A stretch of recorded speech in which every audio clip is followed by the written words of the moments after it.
This is the Liberty Cause coming to you from Freedom Central.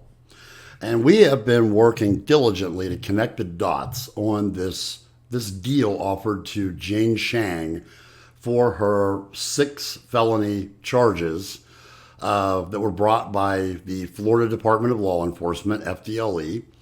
So for those people out there that have asked and don't know what FDLE stands for, it is Florida Department of Law Enforcement.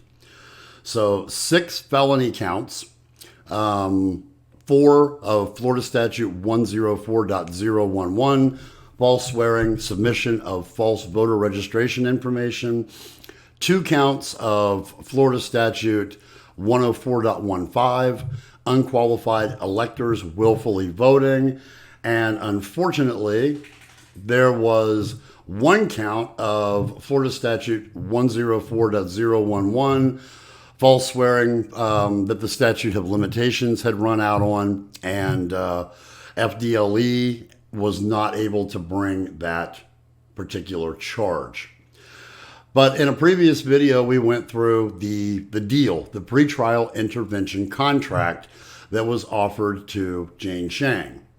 That is, the case number is DC number U90426.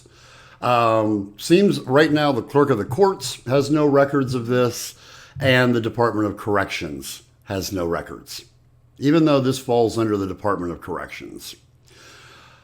So let's talk for just a brief second about the pretrial intervention contract. Then we're going to move on to something a little bit more bothersome. So let's look at Florida Statute 948.08, Pretrial Intervention Program. And here are the things that really stand out. So this is paragraph 2. Any first offender or any person previously convicted of not more than 1 nonviolent misdemeanor who is charged with a misdemeanor or felony of the 3rd degree, which, by the way, these 6 felonies are 3rd-degree felonies, is eligible for release to the pretrial intervention program on the approval of the administrator of the program and the consent of the victim. Now, if you look at the charging document, it says that the victim is the state. Now, if we look at Article 1, Paragraph 1 of the Florida Constitution, we are the state. The people are the state. I didn't give my consent, and I'm wondering how many of you out there gave your consent, because if you did not give your consent, then you may want to give a call to the state attorney. That would be R.J. Larizzar and Christopher Walker, who signed off on this deal, and let them know that they do not have your consent, and it requires the consent of the victim, and the state is the victim, and we are the state. It also says, and the judge who presided over the initial appearance hearing of the offender. The problem is, when we go to the Clerk of the Courts website, we cannot find any evidence that an initial appearance hearing of the offender ever took place.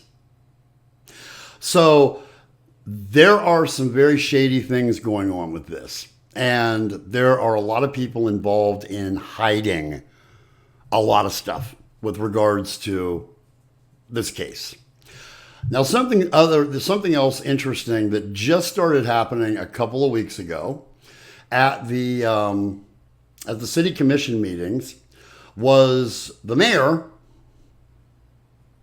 started reading from this statement, basically telling people how they're allowed to address the commission. That is otherwise known as prior restraint. So when we look at cases like Neer versus Minnesota and New York Times versus U.S., what we find is that when the government tries to tell the people that they work for, so the government works for the people, when the government tries to tell the people how they are allowed to speak, what they are allowed to say, what they're not allowed to say, that is called chilling of speech or prior restraint. So we see here, no person shall engage in disorderly or boisterous conduct, whistling, stamping of the feet, booing, or making loud, threatening, and slanderous utterances, statements is not allowed. Use of profanity is not allowed. They may want to take that up with a couple of Supreme Court decisions that say exactly the opposite. Making obscene gestures is not allowed. They may want to look at Cohen versus California. All shall be allowed to speak in a respectful manner.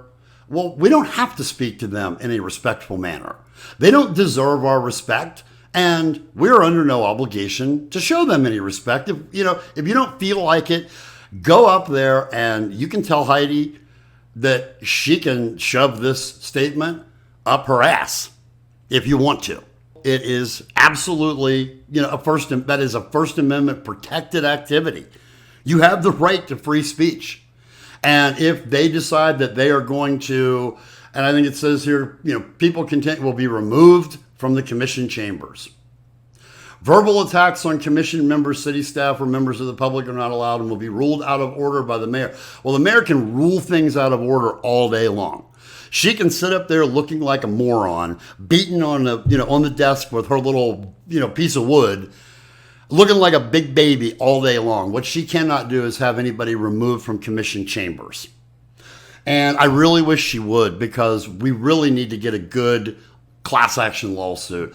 But let's take a look at Mayor Hertzberg in her own words, explaining to the public how they are allowed to address her and her court.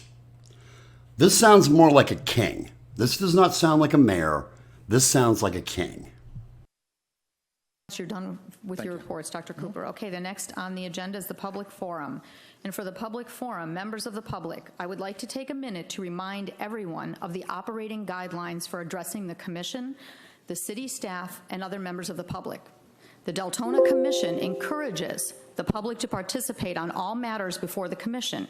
However, these guidelines are meant to safeguard community dialogue in an effective, meaningful, and respectful manner.